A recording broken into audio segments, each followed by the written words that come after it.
Republican Congressman and member of the House Armed Services Committee, Rob Wittman. Congressman, welcome.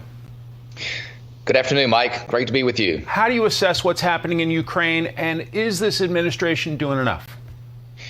It hasn't done enough leading up to this, Mike. The opportunities for us to dissuade Putin should have occurred months ago instead of now. Talks for Putin are not action.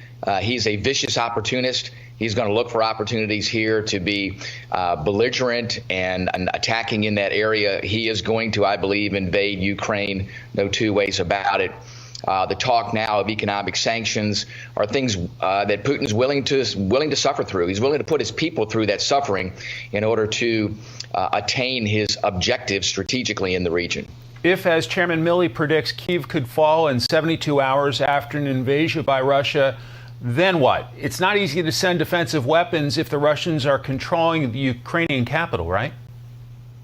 Yeah, at that particular point, all the weapons, all the intelligence, surveillance, and reconnaissance in the world is not going to help a force that is defeated by the Russians. At that particular point, you are limited to what economic sanctions you can put in place.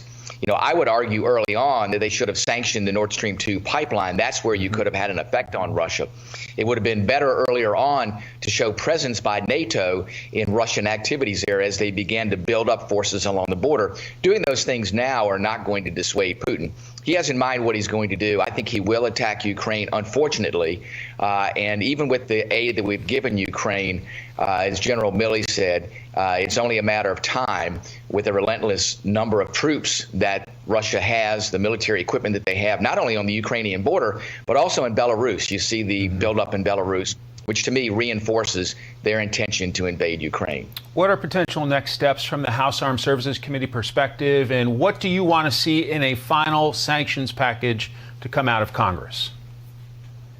Well, I'm sure that we'll have some hearings to determine what are indeed the options now that we see an invasion imminent. And of course, I hope Putin chooses otherwise, but I am a realist in believing that indeed he will attack. I think at that particular point, we need to understand, what are the full suite of options that the administration is willing to put forward. They talk about those things now. They talk about efforts to bring allies in to impact financial resources that Russia has around the world, to impact the energy that they ship to other nations. But I can tell you, I just don't believe that European allies that are now heavily reliant upon Russian energy are going to do anything substantive there to cut off that energy. So I'm not sure what the full scope of sanctions might be for the United States. I'd be interested to hear and interested to understand how they believe that this now would penalize Putin. Listen, I think he's willing to put his people through suffering. I don't think that these sorts of things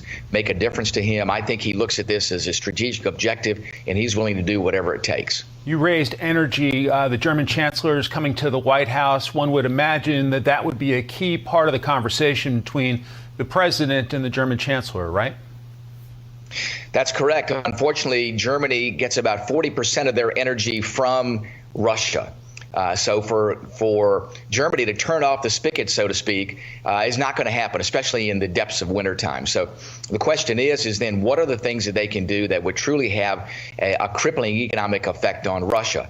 I don't know the answer to that question. I hope that they have something that is significant, but I think it's going to be difficult to get the European countries that are now more reliant on Russia for energy to be able to cut the spigot off. Let's switch gears to the economy. Jobs report Friday beat expectations, but the prices at the grocery store, the gas station, and more are hitting all Americans in the wallet.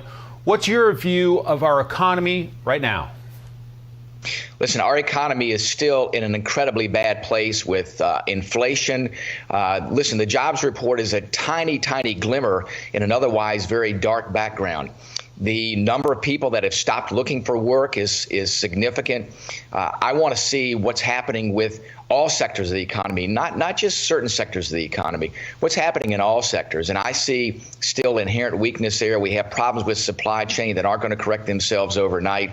We have a massive amount of national debt. We just reached $30 trillion in debt. That has a significant impact on this economy. All those things, I think, together, Mike, are something that everyone across the nation ought ought to be concerned about. And I can tell you what people are feeling on a daily basis is not anything like an economic recovery. Congressman Rob Wittman of the great Commonwealth of Virginia, thank you so much for your time.